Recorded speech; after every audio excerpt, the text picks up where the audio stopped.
What's up, guys? I'm back here in a video today. Okay, folks. So I'm back here in a video today, obviously. So right now, I'm gonna be doing an album review for some metal music and stuff. And let's not waste any more time. And let's get right into it.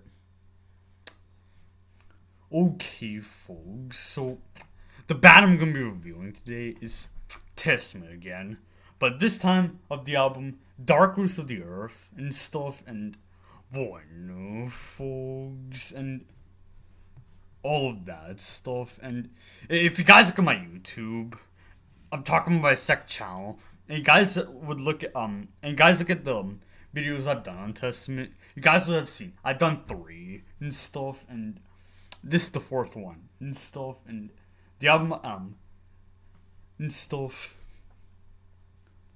This real.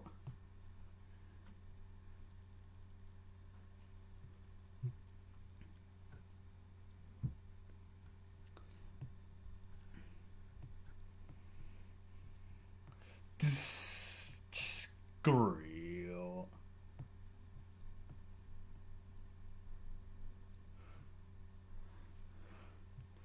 So, folks, I'm trying to find a track list here, and what I'm looking at is there's a total of like in terms of the tracks on here, there's a total of 9 tracks,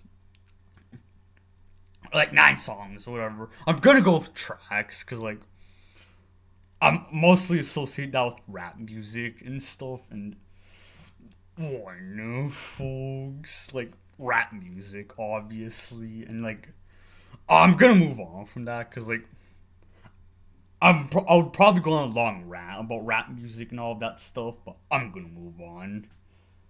And apparently there's some cover songs on here, um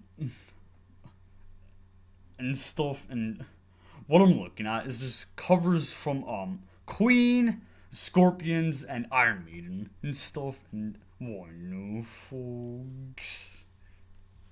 But if we're talking about like the actual tracks on here that Testament wrote, there's a total of 9 and stuff, minus the 3 cover songs and stuff. Like one folks. Dios real.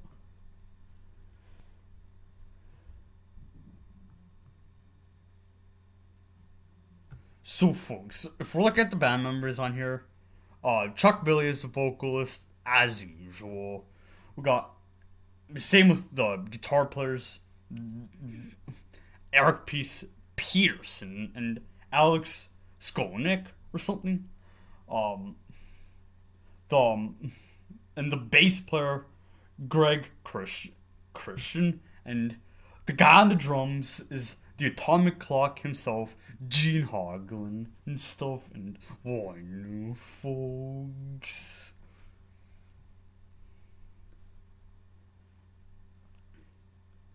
So, folks, so what I'm looking at here, this is the 11th album that Testament released and stuff, and the second one with Gene Hoglan, because like he was on another album with Testament. What was it called? Demonic or something? And I haven't listened to that album yet, but from what I've read online, that album is just not good. From what I've read, like what I've seen people say online, like reviews and all of that stuff. But one folks, and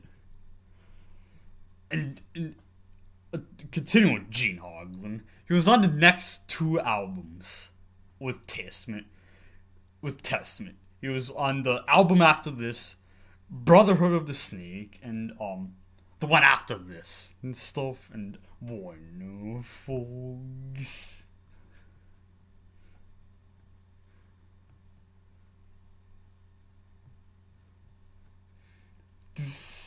Just real.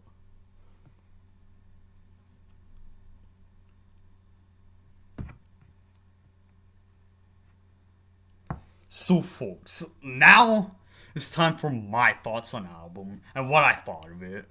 So talk about the music style and what I noticed. So first thing I noticed is that they don't waste any time getting into it.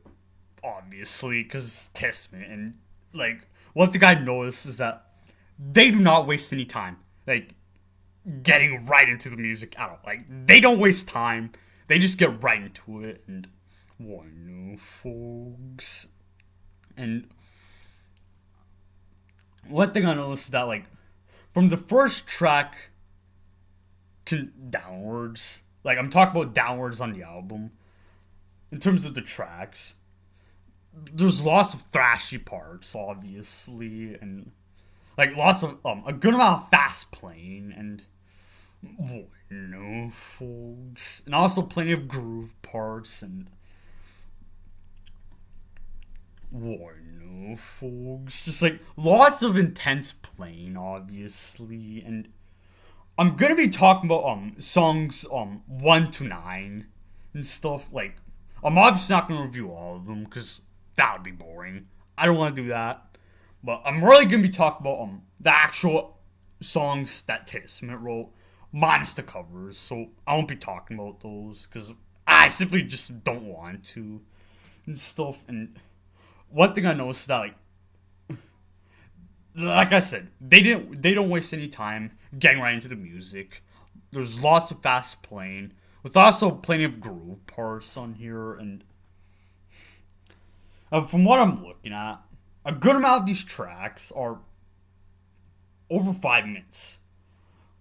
7 out of the 9 tracks, from 1 to 9, are over 5 minutes long, with the longest being track 6, Cold Embrace and stuff. And I'm not gonna lie, like if we're talking about this song, Cold Embrace, which is almost 8 minutes long, I'm not gonna lie, this is one of the only tracks on the album that I was so close to disliking. Like, I'm not gonna lie, like, here's the thing, like, the song starts off with, like, ballad stuff, and, like, for, like, the first minute and 45 seconds, and then they go into a heavy part, that was short-lived, and stuff, and, like, I'm not gonna lie, I was so close to disliking it, because of, like, the slow parts, and just, I didn't really like the way it sounded, but, well, I thought it sounded good. I just didn't like the way it fit in the song. But from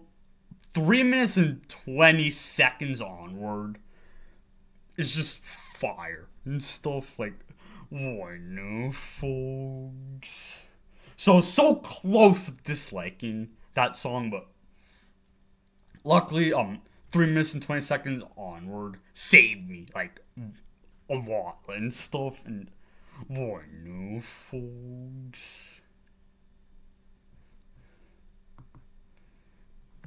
This is just great.